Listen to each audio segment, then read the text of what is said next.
The gentleman from New York is recognized for 5 minutes. I thank my colleague for yielding. Madam Speaker, Americans are outraged with the present course in Iraq. Here we are more than 4 years later with 3,100 of our brave men and women killed fighting a war that has cost our nation $370 billion.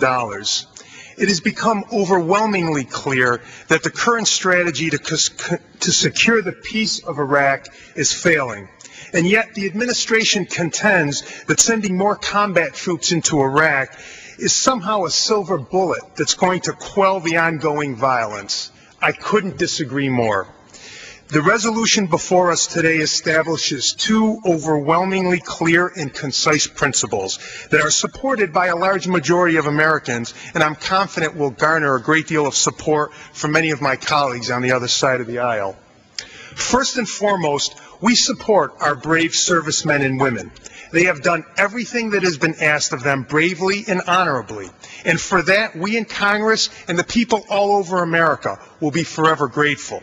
Second, and simply, we oppose sending additional troops into Iraq. Madam Speaker, during this debate, some of my colleagues have used the term victory in their remarks. Victory.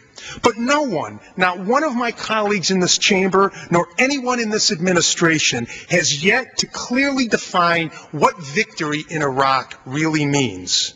At one point, we were told victory meant getting rid of weapons of mass destruction. Then, of course, we learned there were no weapons of mass destruction. When that didn't work, we were told victory meant toppling a dictator and that we would be greeted as heroes. We toppled the dictator, but of course we were never greeted as heroes, and yet still no victory. The administration told us establishing elections would constitute victory. There have been several elections in Iraq, yet still no victory, and all the while the casualties have continued to rise. Earlier this week, I had an opportunity for the first time to visit with wounded soldiers recovering at Walter Reed Army Medical Hospital. Seeing firsthand the devastating injuries that some of our brave soldiers have endured has troubled me in a way that I have not known before. As an American who loves his country very much, and as a father of 2 teenagers, it became crystal clear to me right then and there what exactly victory in Iraq means. I think victory in Iraq means bringing as many of our troops home alive as possible. The way I want to see my 2 children brought home if they were in Iraq. That's what victory is about. It's bringing as many Americans home alive as we possibly can. Madam Speaker, my colleagues on the other side of the aisle had the better part of 3 years to use their position in the majority to change the course in Iraq. They did nothing. No resolutions, few if any hearings, and no accountability.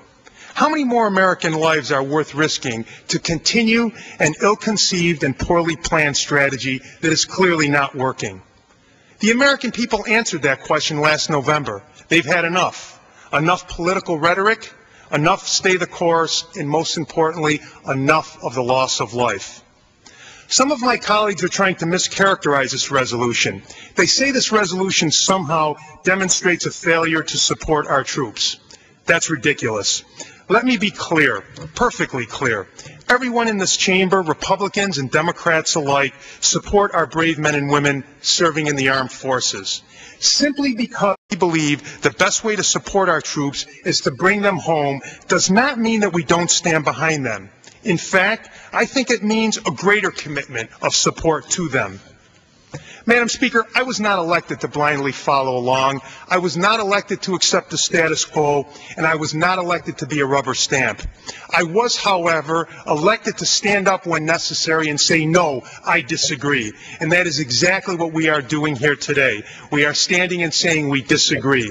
The American people have run out of hope.